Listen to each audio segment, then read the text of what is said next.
નમો અરિહંતાણમ. નમો વડે તત્વરુચિ જાગ્રત થાય છે તથા સદ્ગુરુનો યોગ થાય છે. તેમના મુખે શ્રવણ કરવાથી આત્મા અને તેની મુક્તિ પ્રત્યે આપણને અનુરાગ જાગે છે. મોક્ષ અને તેના ઉપાયોનું શ્રવણ અને તેનું મનન કરવાનો આપણને ઉત્સાહ જાગે છે અને તેથી આત્મતત્વમાં અહમ બુદ્ધિ સ્થિર થઈ અને આત્માના ધ્યાનમાં પ્રગતિ થવા વડે આત્મ સાક્ષાત્કારની ભૂમિકા સર્જાવા માંડે છે અને પછી અહમમાંથી અરહમમાં ક્યારે પ્રવેશી ગયા તેની જાણ પણ રહેતી નથી. આ બધો જ નમસ્કાર મહામંત્રનો પ્રભાવ છે. તેથી જ તેને સર્વ શિરોમણીભૂત મંત્ર માનેલો છે. નમો વડે મમતા જાય અને સમતા આવે છે. બુદ્ધિ રૂપી ત્રાજવાને આત્મારૂપી પલ્લામાં નમાવવાની ક્રિયા તે છે નમો. નમસ્કાર મહામંત્ર વડે સર્વ પાપનો નાશ થાય. એનો અર્થ શું હશે?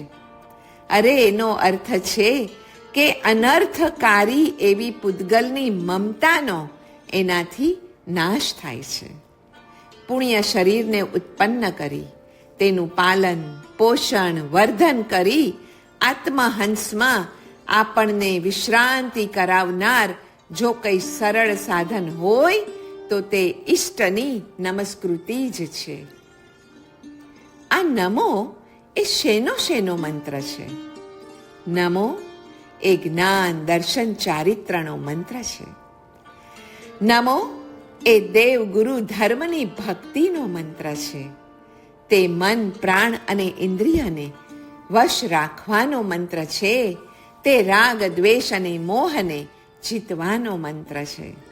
તે દુષ્કૃત ગર્હા સુકૃત અનુમોદના અને શરણ ગમનનો મંત્ર છે. તે સચ્ચિત આનંદનો પણ મંત્ર છે. વૃત્ત ઉપરથી બિંદુ તરફ જવાનો મંત્ર છે. સંસારનો ઉચ્છેદક, કર્મનો ઘાતક અને પાપનો પ્રતિપક્ષી મંત્ર પણ નમો છે. સિદ્ધિનો સાધક, મોક્ષનો જનક, કેવળ જ્ઞાનનો ઉત્પાદક છે આ નમો. 14 પૂર્વોનો ઉદ્ધાર, 45 આગમોનો રહસ્યભૂત મંત્ર પણ આ 2 અક્ષરનો નમો છે. રાગ દ્વેષનો વિરોધી અને સમતાનો પોષક મંત્ર જો નમસ્કાર મહામંત્ર છે તો નમોમાં પણ એ જ શક્તિ રહેલી છે. નવકાર વડે 3 પ્રકારની ચેતના અર્થાત કર્મફળ અને જ્ઞાન ચેતનાની વિશુદ્ધિ થાય છે. સુખ દુઃખને ખમવાની, રાગ દ્વેષને દમવાની અને જ્ઞાન દર્શનને નમવાની પ્રક્રિયા પણ શ્રી નમસ્કાર મહામંત્રના જાપથી જ થાય છે. નિસર્ગમાં નવકારનો નાદ સતત બજે છે તો નવકારનો આ નૈસર્ગિક નાદ કેવો છે? સ્વભાવની સાર્વભૌમ સત્તા આ સત્યને સંસ્થાપન કરવા માટે છે અને સમસ્ત જગતનું નિયંત્રણ આ નૈસર્ગિક નાદનું જીવોને જીવનામૃતપાન કરાવવા માટે છે. નૈસર્ગિક નિયંત્રણ અને ધ મિશન ઓફ નેચર એ બંને એકાત્મક નૈસર્ગિક નાદ કે ધર્મ ધ્વનિની વાતરૂપ છે. કલ્પનાત્મક નહીં પણ કલ્પલતાત્મક છે. તે ચિંતનાત્મક નહીં પણ ચિંતામણી રત્નાત્મક છે. નૈસર્ગિક નાદ એ સંશયાત્મક નહીં પણ સત્યાત્મક છે. તે શબ્દાત્મક જ માત્ર નહીં પણ સહજાત્મક છે. નૈસર્ગિક નાદ એ ઉપમાત્મક નહીં પણ ઉત્થાનાત્મક છે.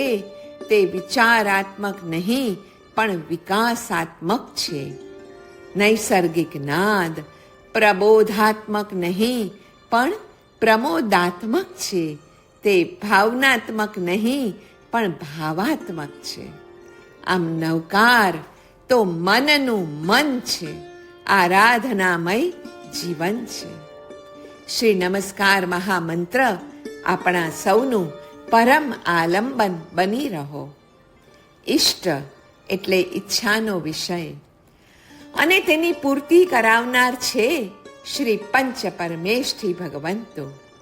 મુમુક્ષુ માત્રની ઈચ્છાનો વિષય આત્મમુક્તિ હોય છે અને તેની પૂર્તિ કરાવવાનું સામર્થ્ય સ્વયં જેમણે મુક્તિ મેળવીને એ મુક્તિ મેળવવાનો માર્ગ દર્શાવ્યો છે તેમને તથા તે માર્ગે ચાલનાર સર્વ પુણ્ય પુરુષોનું આલંબન છે.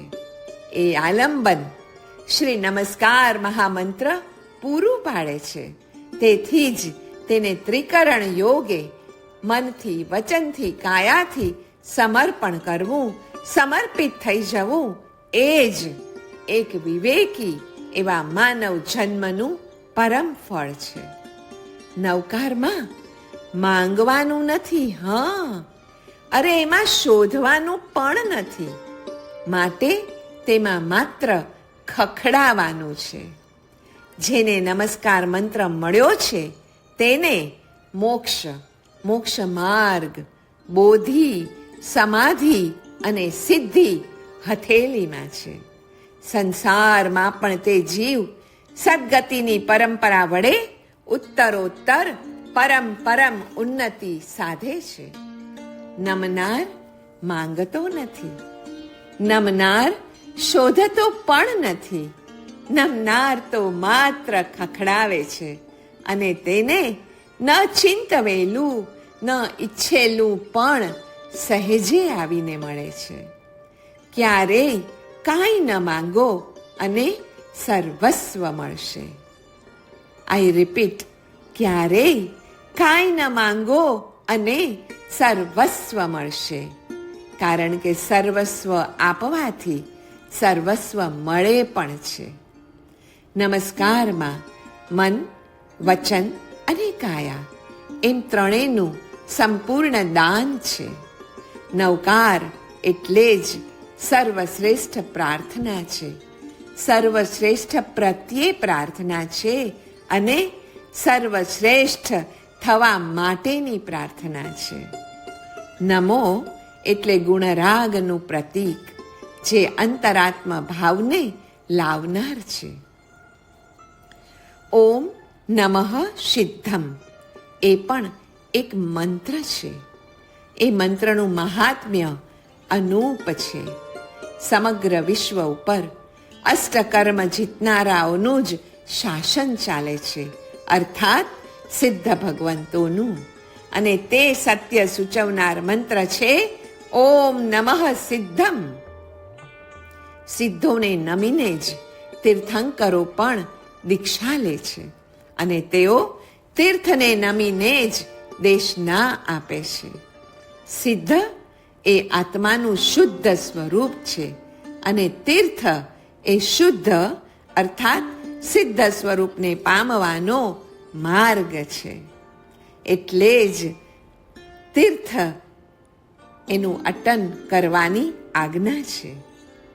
નવકાર મંત્ર એક નૈસર્ગિક નાદ છે, ધર્મનો ધ્વનિ છે. વિશ્વતંત્ર, સ્વભાવ સત્તા, લોક સ્થિતિ, ધર્માનુશાસન, કોસ્મિક ઓર્ડર તથા વત્થુ સહાવો ધમ્મો અનુસાર નવકાર મહામંત્ર એક નૈસર્ગિક નાદ યા ધર્મ ધ્વનિ જ છે. નવકાર મંત્રનો આ નાદ ધ્વનિ વિશ્વતંત્રના વિધાનનો આધાર સ્તંભ છે. પદાર્થ વિજ્ઞાનનો પ્રાદુર્ભાવ આ પરમેષ્ઠી મંત્ર તરફ પૂજ્ય ભાવ ઉત્પન્ન કરવા માટે છે. આપણા સમગ્ર વિશ્વનું વિધાન આ મંત્રનું રહસ્ય સમજાવવા માટે છે. બધું નૈસર્ગિક નિયંત્રણ આ નવકાર મંત્રને નિરંતર વ્યાપક બનાવવા માટે જ છે. માટે આ નૈસર્ગિક નિયંત્રણને શરણે જતા જ રહેવું. શ્રી નમસ્કાર મહામંત્રનું ચિંતન ચિંતામણી રત્ન તુલ્ય છે. તે સત્ય છે. આ ચિંતન સહજ છે. તે ઉત્થાન કરનારું છે. તે વિકાસાત્મક, પ્રમોદાત્મક, સર્વશ્રેષ્ઠ ભાવાત્મક છે. તે કલ્પતરુ, કામધેનુ અને કામકુંભથી પણ અધિક મહિમા વાળું છે. માટે નવકાર મહામંત્રનું ચિંતન કર્યા જ કરવું. લુણાવા સંવત 2029 જેઠ સુદ 8 શુક્રવાર. નવકાર જાપ પૂર્વે પરમ પ્રભુને શાંતિદાયક પ્રાર્થના. હે પ્રભુ, મારા મનમાં, શરીરમાં અને શક્તિમાં તમારી જ દિવ્ય શક્તિ પૂર્ણ રૂપથી રહેલી છે. તમારું અસીમ જીવન અને શક્તિ મારા આ જીવનમાં એકત્વ પામેલી છે.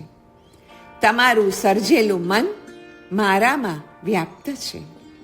હે પ્રભુ, તમારું જ ચૈતન્ય મારા જીવનનો પ્રવાહ બનીને મારા શરીરની પ્રત્યેક ઇન્દ્રિયો અને નસે નસમાં વ્યાપ્ત છે. હે પ્રભુ, તમારી આપેલી ચૈતન્યની શક્તિ મારા મનને પૂર્ણતામાં બદલી રહેલ છે. હે પ્રભુ, મારા શરીરના પ્રત્યેક અવયવોનું યથાર્થ પાલન પોષણ તમારા જ જીવન તત્વથી થઈ રહ્યું છે. હે પ્રભુ, મારા શરીરના પ્રત્યેક કણમાં તમારી જ ચેતના અને બુદ્ધિનો મહિમા વ્યાપી રહ્યો છે. હે પ્રભુ, તમારી બુદ્ધિ શક્તિ જ મારા મનના સંકુચિત વિચારોને દૂર કરી તેના મહિમાનું ગાન કરે છે. હે પ્રભુ, મારું હૃદય એ તમારું જ પવિત્ર હૃદય બનો. તમે તેને પૂર્ણતાથી ભરી દ્યો, જેથી તમારા ચૈતન્યના પ્રેમ કિરણો ચારે તરફ જ્યારે વ્યાપી જાય અને ત્યારે તે બીજા પણ અમારા જેવા જીવોને પ્રકાશિત કરે. હે પ્રભુ, હું મારા મનને તમારી શક્તિ તરફ સ્વાસ્થ્ય અને શાંતિ માટે અગ્રેસર કરી રહ્યો છું. હે પ્રભુ, તમારી મૃદુ ચેતના મારા સર્વ ભયોને દૂર કરીને મારું રક્ષણ કરે છે અને તેના પ્રેમ મહિમાનું હું ગાન કરું છું. હે પ્રભુ, પ્રત્યક્ષપણે તમે જીવન, પ્રકાશ અને પ્રેમ સ્વરૂપ છો. પ્રત્યેક જીવ તમારી સાથેના એકત્વને સ્વીકારો અને સર્વમાં ઐક્યને ધારણ કરો. અને પ્રાંતે, હે પ્રભુ, તમારી ચૈતન્ય શક્તિ મને આપો, જેથી તમારા મહિમાનું હું ગાન સતત અનવરતપણે કરી શકું. આત્મસ્થિરતા ટકાવવા માટે સર્વસંગ પરિત્યાગ જરૂરી છે અને નવકારના જાપ માટે મૌન, ધ્યાન અને એકાંત જરૂરી છે. તે વડે રાગ, દ્વેષ, અજ્ઞાન અને મોહનો ક્ષય કરવો તથા સંપૂર્ણ જ્ઞાન પ્રકટ કરવું એ જ જાપનું ધ્યેય છે. અરહમના ગૂઢ રહસ્યનો તાગ માપવો છે. આવો પામીએ. નવકારના સતત જાપના પરિણામે અરહમનું ધ્યાન સરળ બની જાય છે. અરહમ એ વિજ્ઞાનોનું વિજ્ઞાન છે, કલાઓની પરમ કલા છે અને શક્તિઓની પરમ શક્તિ છે. નમસ્કાર વડે જ અરહમના ગૂઢ રહસ્યનો તાગ મેળવી શકાય છે. નમો એ નમ્રતા અને કૃતજ્ઞતા દર્શક અવ્યય છે. નમો એ નમ્રતા, કૃતજ્ઞતા તથા વિનીતતા વડે અહમને અરહમ બનાવનાર પારસમણી છે. અરહમનો જે અનાહત નાદ વિશ્વમાં ગુંજી રહ્યો છે તેનું રિસીવિંગ સ્ટેશન નમો ભાવ છે. જીવે અહમને નમી નમીને જે કષ્ટો આજ સુધી અનુભવ્યા તેનો અંત અરહમને એક જ વાર ભાવથી નમવા વડે આવી શકે છે. સ્વનું વિસર્જન અને સર્વમાં સ્વનું સર્જન કરાવે છે એકમાત્ર આપણો આ નવકાર મહામંત્ર. અનન્ય શ્રદ્ધા, ભક્તિ, અધ્યયન, શરણાગતિ તથા નામ સ્મરણ આદિથી પણ કુંડલીની જાગે છે. નમો પદ જ વિનયનું બીજ અને ધર્મ મંદિરમાં પ્રવેશવાનું દ્વાર છે. ગુણગ્રહણનો પરિણામ એટલે વિનય. બીજી વ્યક્તિમાં પ્રવેશ કરવો હોય તો એક આ વિનય ગુણ દ્વારા જ થઈ શકે. નમસ્કાર, કૃતજ્ઞતા કે વિનય વિના કોઈ પણ સ્થળે પ્રવેશ થવો અશક્ય છે. તેથી જ વંદન કે નમો એ ધર્મ માર્ગમાં પ્રવેશ કરવાનું મૂળ દ્વાર છે. અવ્યક્ત આર્હંત્યનું વ્યક્ત સ્વરૂપ અને તેની કાર્યકર શક્તિ પંચ પરમેષ્ઠીઓ છે. નમસ્કાર મહામંત્રના જાપ વડે પ્રાપ્ત થતો પરમેષ્ઠીઓનો અનુગ્રહ આપણામાં રહેલ અહમ, મમ અને મોહની મલિનતાઓને દૂર કરીને નિર્મળ, શુદ્ધ આત્મદ્રવ્યનો પ્રત્યક્ષ અનુભવ કરાવે છે. મંત્ર એટલે વિશિષ્ટ અક્ષરોનું સંયોજન, જેમાં દૈવી શક્તિ અધિષ્ઠિત હોય છે અને જે આપણા દ્વારા થતા જપના પ્રભાવે જાગૃત થાય છે. જપાત સિદ્ધિ ન સંશય. મંત્ર એ યંત્રમય હોય છે. તેમાં મંત્ર દેવતાની સ્થાપના કરવામાં આવેલી હોય છે અને મંત્ર ચૈતન્યનું પ્રગટવું એ જ સિદ્ધિનું મૂળ છે અને તેનાથી પછી સર્વ ઈચ્છિત કાર્યો થવા જ લાગે છે. નવકારના જાપથી ત્રિકરણ શુદ્ધિ થાય છે, વિઘ્નો નાશ પામે છે, ઉપરાંત ઇષ્ટની સિદ્ધિ થાય છે. જાપથી નામ નિક્ષેપ, પ્રતિમાથી સ્થાપના નિક્ષેપ અને શાસ્ત્ર લેખનથી ભાવ નિક્ષેપે ભક્તિ થાય છે.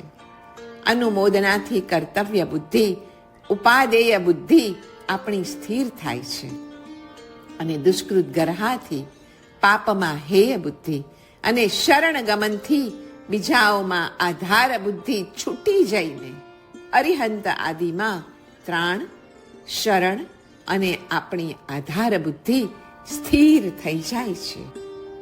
મંત્ર દેવતાઓની પૂજા કરવી કે સત્કાર્યનું શ્રવણ કરવું અને અસતનું નહીં, આવી વિચારધારા એ આભિગ્રહિક મિથ્યાત્વ નથી. આવો જીવ અશુદ્ધ દેવ આદિની પૂજા પણ કરે તો તે તત્વ વિરોધી ન હોવાથી એની પ્રગતિનું જ ચિહ્ન છે. શું આપણે હેમ અને રત્નો કમાવા છે? તો કાયાથી થતો ધર્મ એ માટીમાંથી સોનું મેળવવાનો કિમિયો છે.